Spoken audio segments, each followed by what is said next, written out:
ఈసారి ఆంధ్రప్రదేశ్ లో వర్షాకాల సమావేశాలు 10 రోజులకు పైగా జరగబోతున్నట్టుగా తెలుస్తుంది. సో దీని వెనకాల ఒక వ్యూహం ఉందని, ఇది వైసీపీ ఎమ్మెల్యేలకు షాక్ ఇవ్వబోతుందన్న వార్తలు ఇప్పుడు రాజకీయ వర్గాల్లో వినిపిస్తుంది. అసలు 10 రోజులకు పైగా పెట్టడం వెనకాల ఉన్న కారణం ఏంటి? మరి ఇది వైసీపీ నాయకులకు ఏ విధంగా షాక్ ఇస్తుంది? దీని గురించి డిస్కస్ చేయడానికి ప్రజెంట్ మనతో పాటు జగదేవ్ గారు సీనియర్ జర్నలిస్ట్ వారిని అడిగి తెలుసుకునే ప్రయత్నం చేద్దాం. నమస్కారం సార్. నమస్కారం.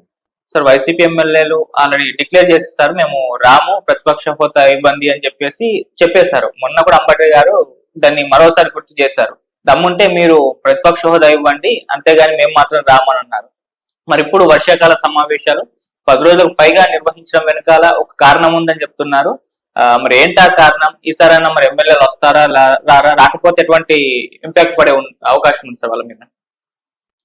అంటే వైకాపా వాళ్ళకి ఇదొక సాకు. ఎందుకు సాకు అంటున్నానంటే, ఇప్పుడు కొంగనక్క కథలో మీరు చిన్నప్పుడు ఎప్పుడు చదువుతున్నారు. కొంగకి ముక్కు చూరుగా ఉంటుంది. దానికి ఒక పూజాలో పెట్టి పోస్తేనే అది తాగడం కానీ చేయగలుగుతుంది. ఫ్లాట్ ఉన్న ప్లేట్ లో వేస్తే చేయగలిగారు. సో ఫస్ట్ నక్క బావ ఏం చేసినట్టు కొంగను ఆహ్వానించి ఫ్లాట్ ఉన్న ప్లేట్ లో పాలు పాయసం పోసిందంట. కొంగ స్వీకరించడానికి ఓకే. వెంటనే కొంగ ఏం చేసింది, నక్కను పిలిచింది. నక్కను పిలిచి పెద్ద పూజలు గుర్తుందో దాని ప్లేట్ లో పెట్టాలి చేసింది. అంటే టిట్ ఫర్ టాట్. సో వైకాపాలు ఎందుకు భయపడుతున్నారంటే, వీళ్ళు గతంలో ముఖ్యమంత్రి చంద్రబాబు నాయుడు గారిని, అప్పుడు ప్రతిపక్ష హోదాలో నాయకుడు అతను సతీమణ్ణి కూడా అసెంబ్లీ సాక్షిగా దారుణంగా విమర్శించడం, ఆయన బోర్డు విమర్శించడం అన్ని చూశారు కదా. నోటికి వచ్చినట్టు మాట్లాడడం. మరి ఇవన్నీ మాట్లాడిన వాళ్ళు రేపు పొద్దున సభకు ఖమ్మం వీడికి ఇలా ఇంటికి తిట్టాము, ఇంటికి వెళ్తే వీడు మా ఇంటికి వస్తే వీడు కొట్టి పంపించాం కదా, మనం వాడి ఇంటికి వెళ్తాడే కొట్టేస్తాడో దూరేసి అనే భయం ఉంటది కదా. ఆ భయంతో మీరు వెళ్ళండి.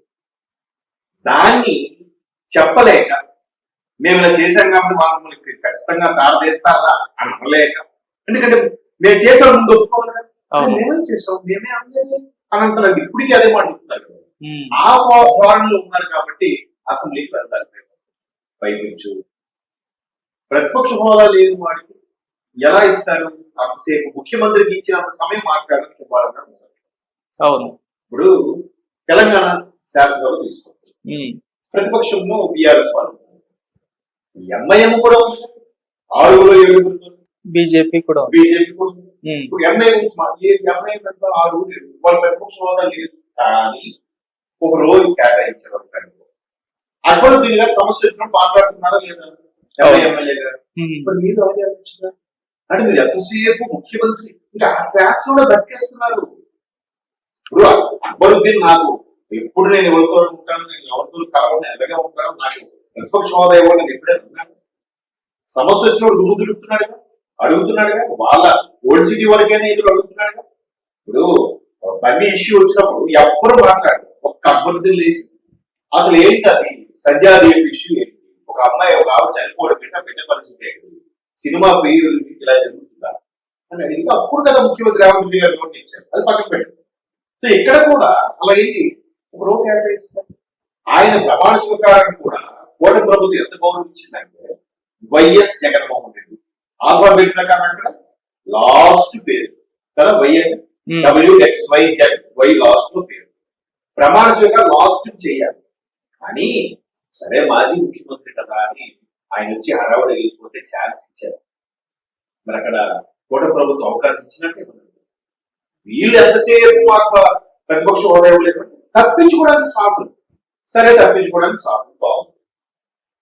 రెండో పాయింట్, సరే సభలోకి వెళ్ళి అధ్యక్ష నాకు మాట్లాడడానికి ఛాన్స్ ఇవ్వండి అడుగుదామంటే అక్కడ అధ్యక్ష పేట మీద ఉన్నవారు ఎవరు చింతకాల అయ్యారు. అవును, పంచులు పలక్రమాకే పంచాయి. వైకాపా ఏ పని చేసినా దాన్ని ఎటువంటి బాల్ వేసినా 6 కొట్టేసే టైప్ అయిపోతుంది. మరి ఆయన ఏమని అడుగుతాడు, నేను అంత అవమానంగా చూశాను, మీ దగ్గర పనివాడు చేస్తున్నాడు ఎంప్లాయీగా, వాడిని తీసేస్తాడు. కొన్నాళ్ళకి వాడి దగ్గర నువ్వు ఎంప్లాయీగా చేయాల్సి వస్తే వెళ్తావా? నీ గిల్టీ ఫీల్ కాదు. ఎవరిని అని అవమానించి పంపిస్తే వాడి దగ్గరికి వెళ్ళాలి, నీ మొహం చెల్లుతుందా? ఇదే పరిస్థితి. అలా అవమానించలేదు అంటున్నారు బయటికి, అవమానించకపోతే వెళ్ళండి అసెంబ్లీకి. సరే అక్కడ అయ్యన్న పాత్రుడు గారు, ఇన్ కేస్ అయ్యన్న పాత్రుడు గారు ఇంత ఆబ్సెన్స్ తో ఉన్నారు అనుకుంటుంది. నెక్స్ట్ డిప్యూటీ స్పీకర్ ఎవరు? ట్రిపుల్ ఆర్ గారు. చూసారా? దిగిపోతే నుయ్యి వెనకపోతే పొయ్యి. అవును. ట్రిపుల్ ఆర్ గారు అప్పటికి ట్రిపుల్ ఆర్ గారు ప్రమాణ స్వీకారానికి వచ్చినప్పుడు ఇవన్నీ మర్చిపోయి అయ్యా నమస్కారం మామూలు మాట్లాడారు. అది కదా రాజకీయం. ముఖం తిప్పి వెళ్ళిపోవడం, నీటి బూతులు తిట్టించడం, ఇది కాదు రాజకీయం. చేత కాదు రాజకీయం. చేత కాకే లేనిపోని తిట్లు తిప్పించడము, లేనిపోని అవార్డాలు వేయించడము, నోటికి వచ్చినట్టు బిహేవ్ చేయడము రాజకీయం చేతకాలం చేసే పని. అలా చేసేది కాబట్టి వెళ్ళలేకపోతున్నారు. వెళ్ళినా మళ్ళీ పోయి ప్రతిపక్ష హోదా ఇస్తారు. కూర్చుంటారా? కూర్చోరు. మళ్ళీ కూర్చోండి. ఇంకో పాయింట్, మా ముఖ్యమంత్రి మాట్లాడసేపు సమయం మాట్లాడతాడు. నువ్వు ముఖ్యమంత్రి నువ్వేసి మాట్లాడుతున్నావు. నువ్వు ఒక ప్రస్తుతానికి ఒక నియోజకవర్గానికి ఎమ్మెల్యే, నీకు ఇవ్వాల్సిందే నీకు ఇస్తారు. మంత్రికి ఇచ్చేది కూడా నీకు ఇవ్వరు కదా మరి కదా. సో ఇలాంటి ఇవన్నీ చెప్పి సాకులు చేస్తే సరే అయిపోయింది. ఎప్పటి నుంచో సోషల్ మీడియాలో వస్తున్న వార్త ఏంటి? రాజకీయం అనేది సేవ అయితే జీతం. చాలా సందర్భాల్లో వైరల్ అవుతుంది. సో ఇక్కడ తెలంగాణలో కూడా చాలా ఎక్కువ జీతాలు ఉన్నాయి. దగ్గర 4 లక్షలకు వస్తున్నారు, 2 లక్షలు. అంతెందుకమ్మా చెప్పాలి?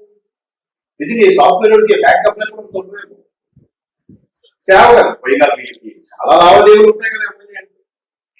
సరే అది అందుకని చేయదు. ఇప్పుడు ఆంధ్రప్రదేశ్ లో కూడా 1,00,000 పైగా ఎంతో 1,00,000 ఓకే.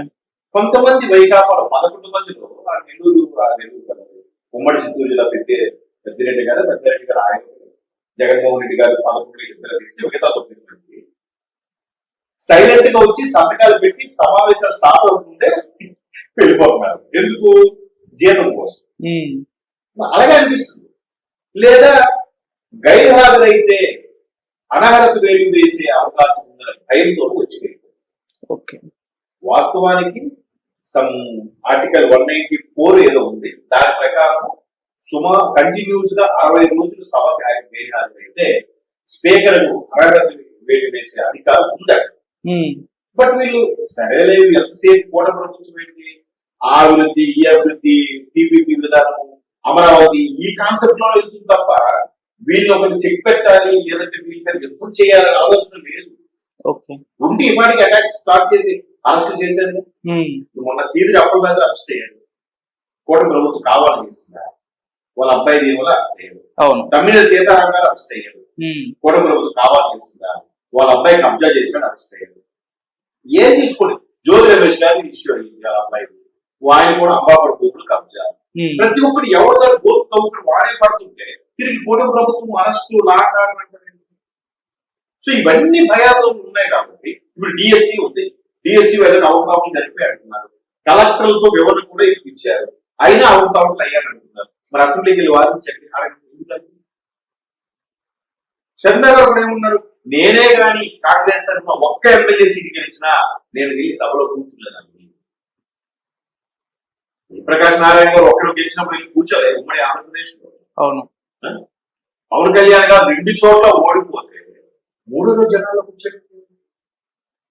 ఆయన ఏమవ్వాలి, పెట్టి చదువుకుని విదేశాలకు వెళ్ళిపోవాలి, అక్కడి నుంచి సినిమాలు చేసుకోవాలి. అలా చేయలేదే. మీ నమ్మకాన్ని నేను చూడగొట్టలేకపోయాను, మీకు నాపై నమ్మకం కలిగించలేకపోయాను, నమ్మకం కలిగించే వరకు పనిచేస్తాను అన్నాడు 3వ రోజు జనాల్లో. మీరు చక్కని 11 ముఖ్యమంత్రి అయ్యారు, 11 సీట్లు ఉన్నాయి. గిల్టీ ఫీలింగ్ ఎందుకు? వాడిని అంత దారుణంగా అవమానించారు కాబట్టి ఖచ్చితంగా మన మీద కక్ష కడతాడు భయం. ఆ భయంతో వెళ్ళదు. ఇంతకుముందు అసలు రాజశేఖర రెడ్డి గారు, చంద్రబాబు నాయుడు గారు కలిసి ఉండేవారు. బయట కథలో కార్యాలకి పక్కన కూర్చొని మాట్లాడుకునేవారు. మరి గడిచిన 5 ఏళ్ళు ఎప్పుడైనా సందర్భం కనపడేది? ఎందుకంత కక్ష, ఎందుకంత కోపం, ఎందుకంత ద్వేషం? దీంతో ఏ రాజకీయం చేస్తారు మీరు? మండలికి మాత్రం వెళ్ళమని చెప్తున్నాడు. అక్కడ దగ్గర 32-33 మంది ఉన్నారు అవుట్ ఆఫ్ 70 గారు. సో బలం ఉంది. బలం అంటే బలం లేకపోతే ఒక్కడు చాలు కదా సరైనడు. ఒక్కడున్నా అలా మాట్లాడాలి సరైన పర్సన్. ఇప్పుడు మండలిలో కూడా బొత్స గారు ముందు పెడుతున్నారు. బొత్స గారు సీనియర్ సభ్యులు, ఆయన అయితే బాగుంటుంది, బలమైన సామాజిక వర్గం కూర్చున్నారు. మరి అదే బొత్స గారు ఏకగ్రీవంకి ఎలాగైతే ఓటమి డ్రాప్ అవ్వబట్టే కదా. లేకపోతే బొత్స గారు కూడా ఎమ్మెల్సీ ఛాన్స్ లేదు. మళ్ళీ ఆయన కూడా మన మీడియా ముందుకు వచ్చి ఓటు ఏం చెప్తారు. ఎందుకు ఏం చేయాలి?